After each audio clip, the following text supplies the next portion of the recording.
Hey guys, I'm Jess McDonald, you're watching GameSpot News, and it's the 12th of June. Today is the last official day of E3, so let's get cracking into the good stuff.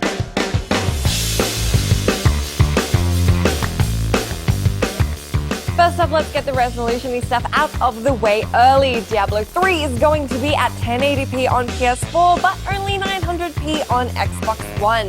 The details were confirmed by Blizzard's senior producer on the console edition, who said that the most important thing to them has been prioritizing frame rate. Both the Xbox One and PS4 version are going to run at 60 frames per second. And while we already did have the PlayStation frame rate confirmed, now you got the whole story.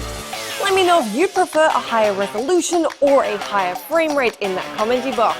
In pretty cool news, Zelda series producer Eiji Aonuma confirmed that really awesome looking Wii U trailer for the new Zelda game was actual gameplay footage.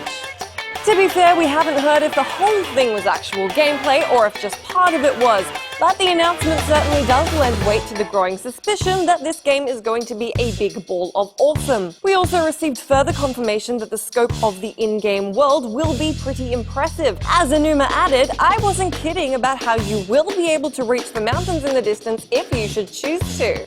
It's not been all sunshine and rainbows in Nintendo's corner though, as they've said that they don't think there's anything fun about Twitch streaming for their consumers.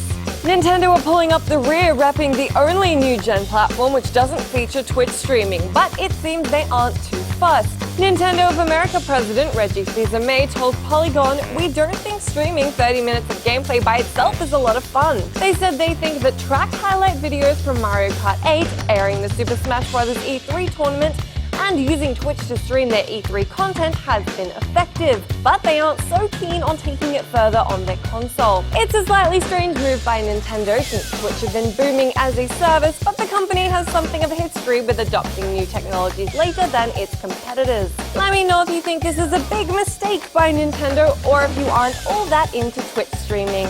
Last up for today's stack of news goodness, Microsoft's Yusuf Mehdi said that the Xbox One's original policies had the right vision.